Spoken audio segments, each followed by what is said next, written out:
Mosaic, a daily news program from Link TV, presents a selection of news reports from independent and state-controlled broadcasters from throughout the Middle East.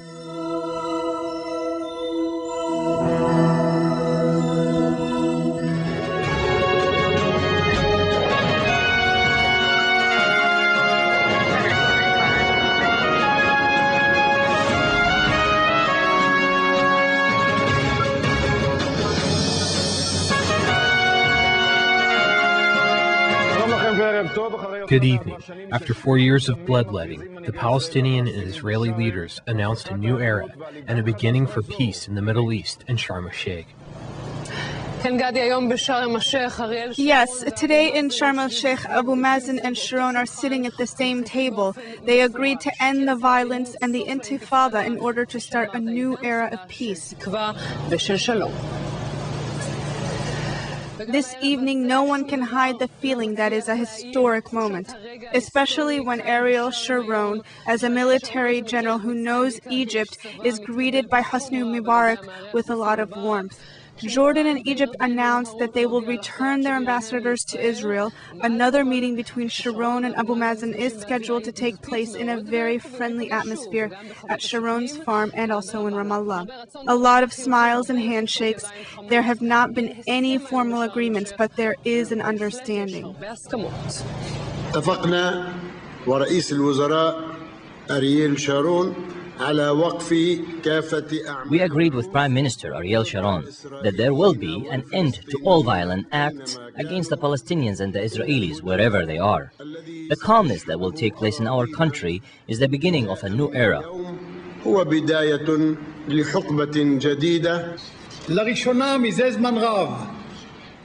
the first time in a long time, there is a chance for better hope for our children and grandchildren. Israel will stop its military activity against Palestinians everywhere.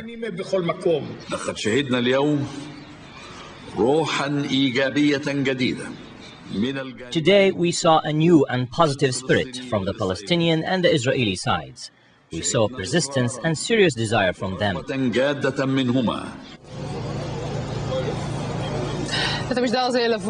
We accompany this broadcast from Sharm El Shaikh with our political correspondent Odi Sigal and our Middle East correspondent Ehud Yari. Hamas is already putting the spikes into the wheel of Abu Mazen, who comes here not to follow the line of Arafat, but as a discontinuation. Hamas said that Abu Mazen's understandings with Sharon are not good enough for them. They do not see themselves as partners in this ceasefire, but they will hold their fire anyway. Odi Sigal, what is happening in Sharm El Shaikh? Should Sharon be satisfied?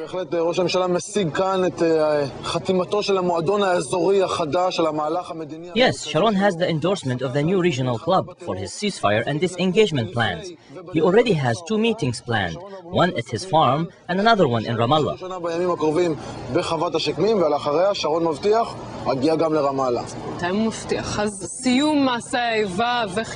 The end of hostilities and a good summit are the headlines today. The disengagement plan will no longer be unilateral. Rather, it will be implemented in coordination with the Palestinians. This is a very rare moment for the Palestinians and the Israelis.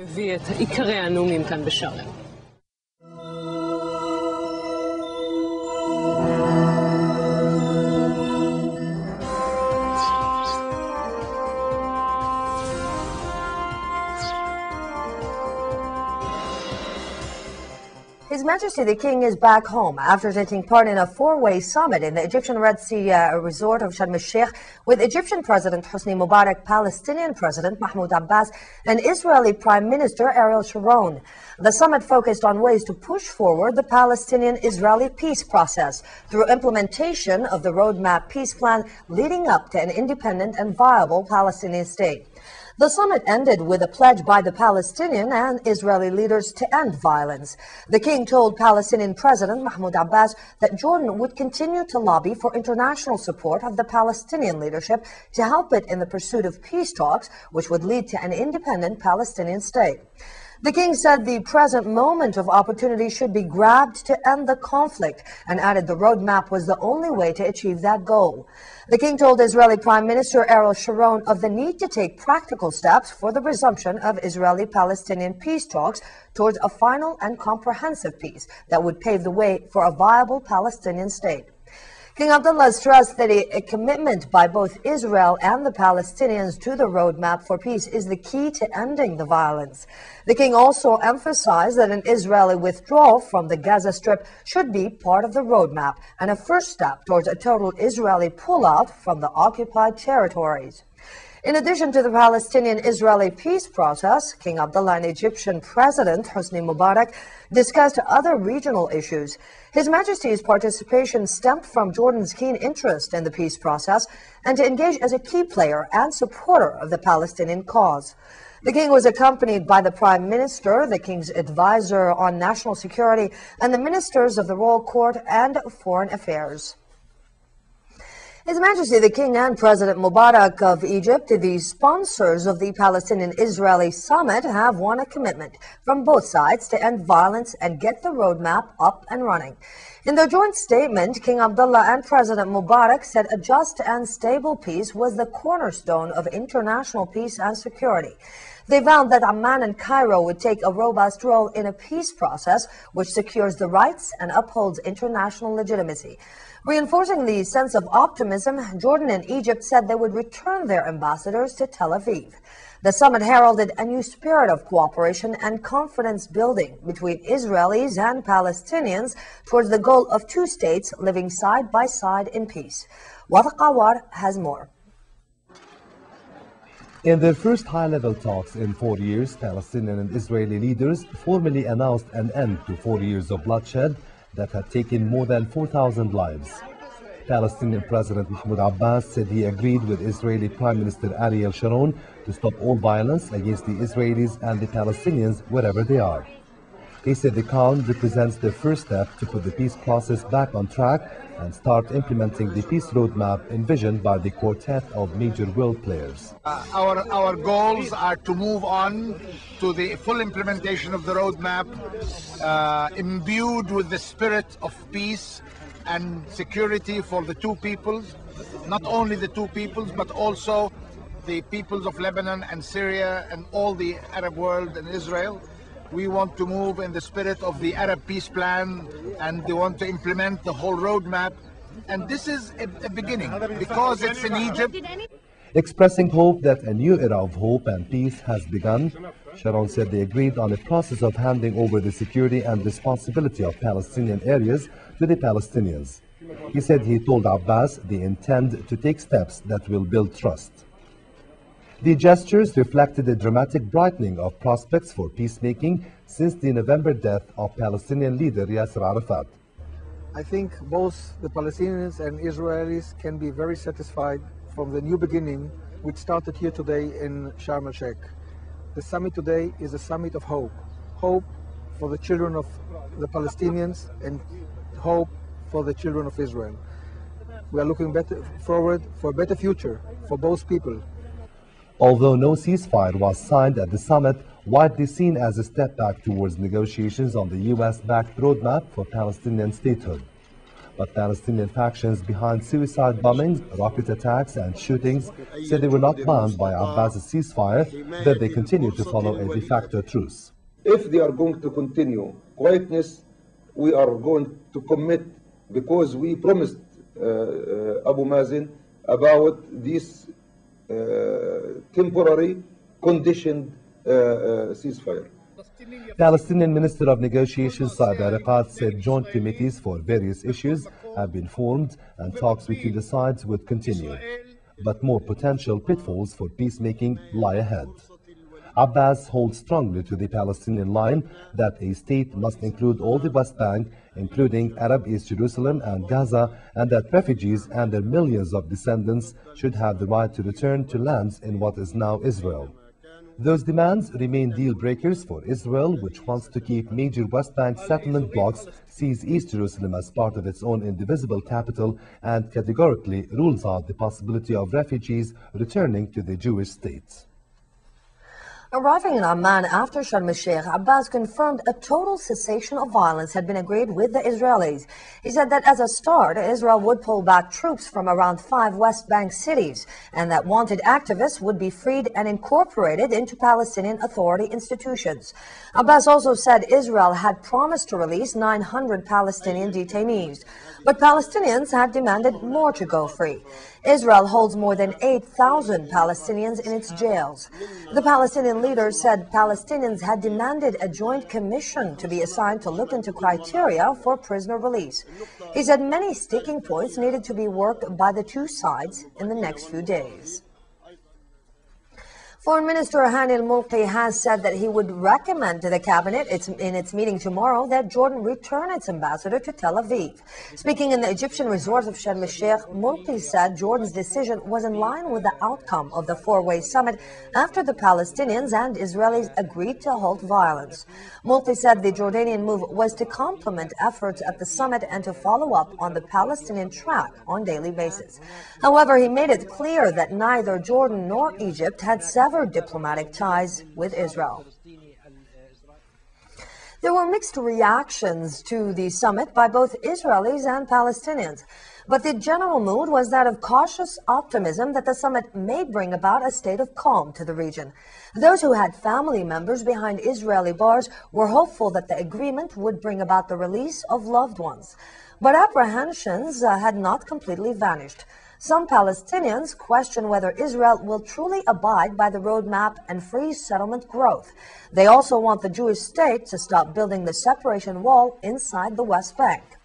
In Jerusalem, residents were hopeful that there would be an end to the cycle of violence. I'm very optimist and realist together. Optimist because after 4.5 years of bloodshed, I feel that both Palestinians and Israelis are really tired, most of us and them. And there is a new leadership in the Palestinians that maybe things will move towards at least ceasefire and maybe peace.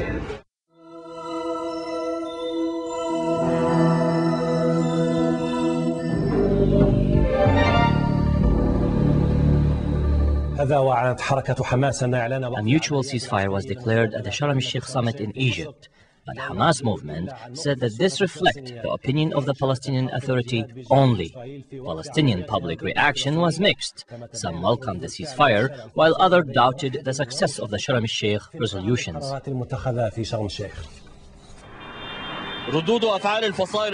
The reaction of the Palestinian factions to the Sharm El Shaikh Summit, which was described as festive, were in essence very similar. The Hamas movement believes that the summit did not produce any new results that would meet the expectations of the Palestinian people.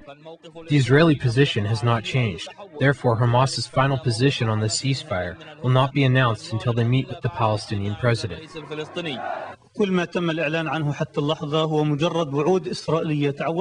What we are hearing are just Israeli promises, and we are used to them. They have proven untrue. Actually, they are lies. We cannot give up the resistance for empty promises. We will evaluate the summit and listen to what Mr. Abu Mazen has to say. Then we will declare our final position. Our position is pending on Mr. Abu Mazen's response. The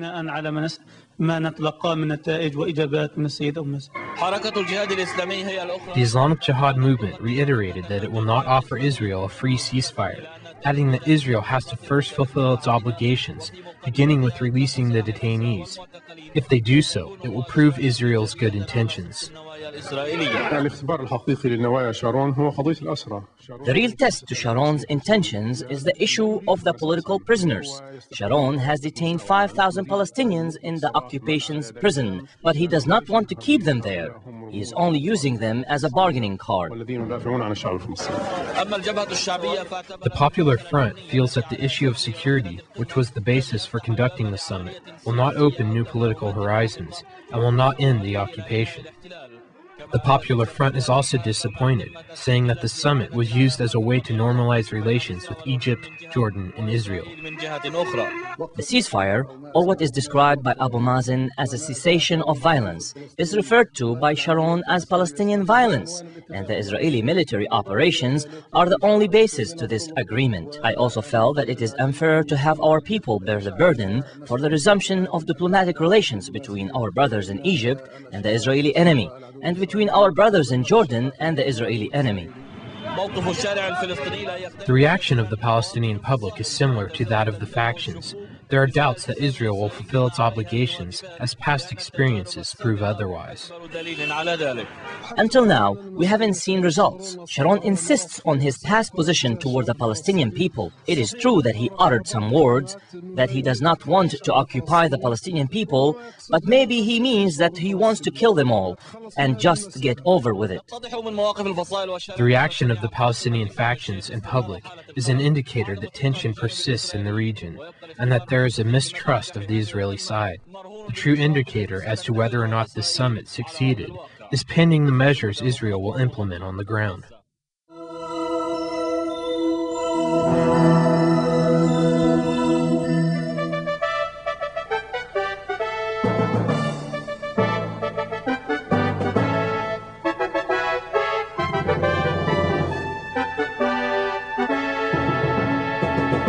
The city of Sharm El Shaikh hosted the Quartet Committee headed by President Hosni Mubarak, which adds to a series of peace summits held in the city in the past 10 years in continued activities serving peace and security in the Middle East.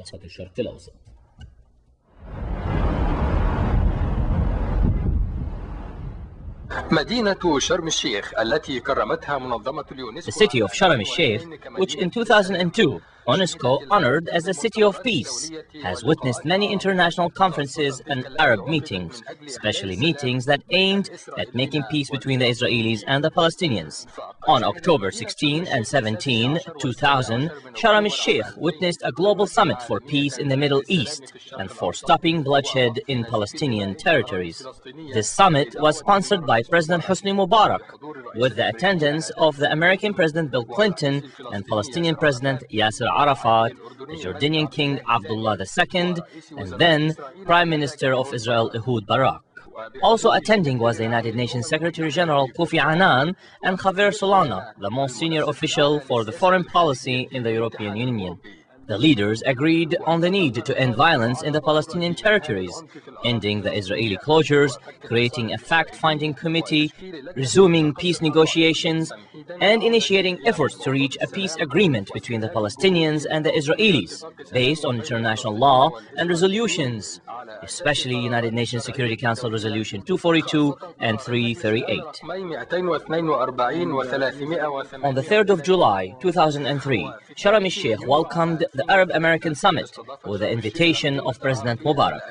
American President George Bush participated, and those in attendance on the Arab side were Saudi Crown Prince Abdullah ibn Abdul Aziz, the Jordanian King Abdullah II, Bahraini King Sheikh Hamid bin Isa Al Khalifa, and the Palestinian Prime Minister Mahmoud Abbas Abu Mazen. The summit agreed to make new efforts in peace process in the Middle East and achieving stability in Iraq. In a statement given in the name of the Arab leaders, President Hosni Mubarak confirmed Arab support for the peace process and the Palestinian Authority, describing the American president's vision of creating two states, Palestinian and Israeli, as giving a push for the peace process. President Mubarak welcomed the roadmap plan, which came out of this vision and was developed by the International Summit. Last year in 2004, the city of Sharm El Shaikh hosted an international conference on Iraq, with the participation of foreign ministers of Iraq's neighboring countries, in addition to Egypt, the G8 industrial countries, China, as well as the United Nations, the Arab League, the Organization of Islamic Conference, and the European Union.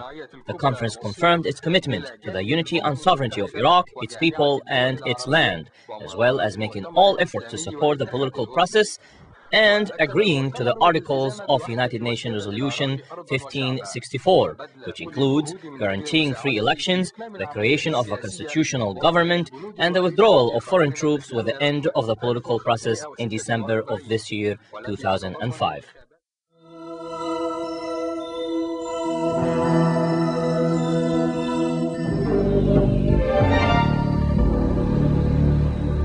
The number of casualties from the suicide operation that targeted the Iraqi Army Forces Training Center in western Baghdad has increased to 25 dead and nearly 27 wounded. Meanwhile, Mithal al-Alusi, the General Secretary of the Democratic Party of the Iraqi nation, survived an assassination attempt, but 2 of his sons were killed in the operation. Baghdad has returned to new violence after a small unannounced ceasefire ended, lifting the veil of protection after the election. The Iraqi capital woke up to the light of explosions targeting a training center for army forces in the area of Alawi. According to the Iraqi police, this was a suicide operation. Initially, the incident resulted in the death of 21 soldiers and dozens of others were injured. The day after, there were 2 other suicide operations in Mosul, in northern Iraq, and in the city of Baquba, northeast of Baghdad, killing nearly 30 policemen. In the continued violence, Mithal al-Alusi, the head of the Democratic Party of the Iraqi nation, survived an assassination attempt, which killed 2 of his sons and 1 of his bodyguards as they were leaving their residence in the Harma neighborhood.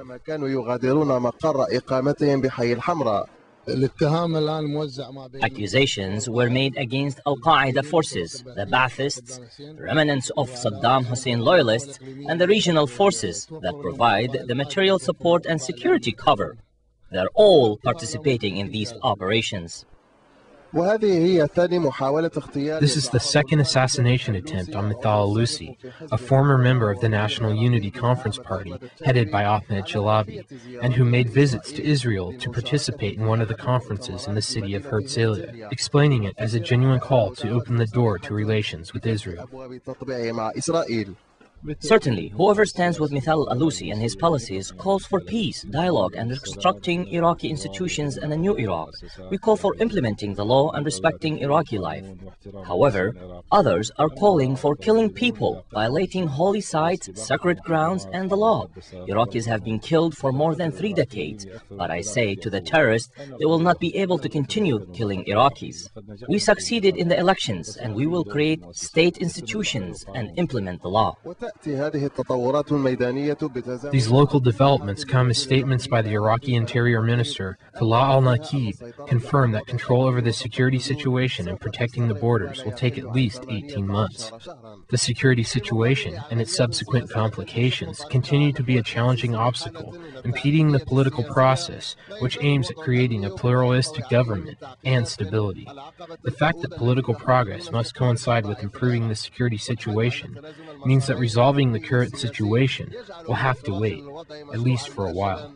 Ines bin Salah, Abu Dhabi TV, Baghdad. Saudi Arabia's suggestion to establish an international center to fight terrorism continued to generate mixed reactions. Some support the initiative and others have reservations. Saudi Arabia went forward with its idea and explained the importance of implementing it. At the end of the 3rd day of the International Conference for Fighting Terrorism in Riyadh, the Saudi Foreign Minister Saud al-Faisal said that the exchange of terrorism-related information is a vital matter. The head of the American delegation said that the Saudi suggestion of establishing the International Anti-Terrorism Center does not eliminate the need for information exchange. الهجمات الإرهابية كلفت السعودية مليار ريال سعودي. Terrorist attacks has cost Saudi Arabia 1 billion Saudi riyals, the equivalent of $266 million. The kingdom was subjected to 22 explosions and kidnappings since May 2003. These material losses were not the only cost of terrorism. The human cost is also very high. About 130 civilians and security guards were killed, and more than 500 others were wounded. In addition, about 102 perpetrators were killed. عنها المسؤولون السعوديون الذين يواجهون ضغطا داخليا سببه الاهتزاز الأمني الذي يحدث. Saudi officials have disclosed this data because they have been facing domestic pressure caused by periodic security breakdowns. The U.S. has also also pressured the kingdom to start political and economical reforms. President Bush called for this in his recent State of the Union address. He said that reforms closed the door of terrorism. Saudi authorities may have opened their doors to the international community to discuss terrorism and ways to fight it, but it still has its own policy and viewpoint on this issue, which the kingdom strongly defended during the conference. مناقشة الإرهاب وسبل مكافحته تبقى لديها سياستها ووجهة نظرها الخاصة في هذا الموضوع. The Saudi Foreign Minister Saud al-Faisal said that no one can accuse the kingdom of not doing enough or of not playing its role in fighting terrorism. The Saudi pain caused by terrorism has been treated in many ways, including direct confrontations with perpetrators and pursuing them, tracking extremist organizations over the internet, attempting to change their thinking, and using religious podiums where religious leaders gave entire speeches condemning terrorism. مع المتشددين ومحاولة تصحيح مفاهيمهم إلى الإفادة من المنابر الدينية وتخصيص خطب كاملة. The Islamic Ministry in Saudi Arabia announced that it has issued instructions to mosque imams 125 times during the last 3 years. Despite all this, fear of terrorism is still there.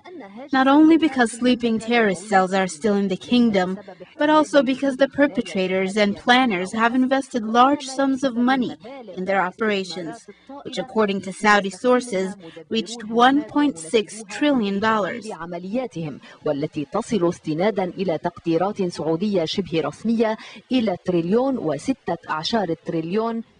This gives terrorists far-reaching arms, enabling them to influence people's religious beliefs and acquire weapons, making the task of the Saudi authorities difficult. The Saudi government does not hide the fact that terrorism cannot be eliminated in one day. Rather, it says that the fight will be long and bitter. غير أن السعودية أرادت مرة أخرى إثبات نفسها في محاربة الإرهاب وتأكيد أنها تمسك. Saudi Arabia wants to prove itself in the war on terrorism and show that it has control over things in the kingdom, which explains why it suggested establishing an international center for fighting terrorism and exchanging information. If this idea should materialize, it will benefit the kingdom, and even if it's never achieved, it will still be used as a shield against any international intervention in the kingdom affairs or its policies against terrorism.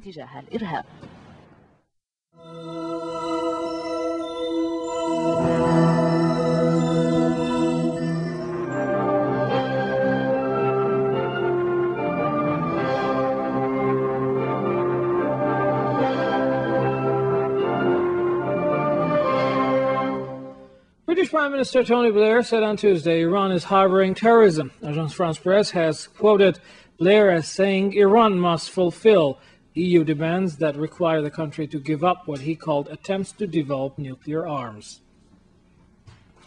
Blair, who was speaking at the British Parliament's Foreign Relations Committee, reaffirmed Iran is undoubtedly sponsoring terrorism.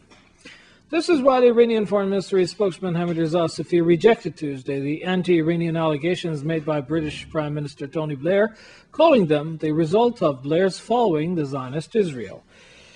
Safi also said Blair's remarks that are made on the pretext of condemning terrorism and developing nuclear weaponry are implicitly supporting the Zionist regime. He stressed Iran has always condemned terrorism since it is one of its victims. This is while, as Safi added, certain Western countries have turned into a safe haven for terrorists, and that countries such as Britain are supporting Israel, which is a clear example of state terrorism. Iran and Europe started a fresh round of political and trade talks on Tuesday in Geneva, Switzerland. Director of Iran's Atomic Energy Organization, Gholam Reza Aghazadeh, described the Geneva talks as decisive for the 3-month Iran-Europe nuclear negotiations, which, as he said, are expected to be serious. The Iranian official also said the ongoing round of talks, due to finish on Friday, will target nuclear, technological, and security issues. IAEO had concluded that Europeans should have a clear outline of their program to act according to the Paris Agreement. The views expressed on Mosaic are not those of Link TV or its sponsors, but of the broadcasters themselves. Mosaic is made possible by a grant from the John S. and James L. Knight Foundation, which promotes journalism excellence worldwide and invests in the vitality of 26 U.S. communities. And the William and Flora Hewlett Foundation.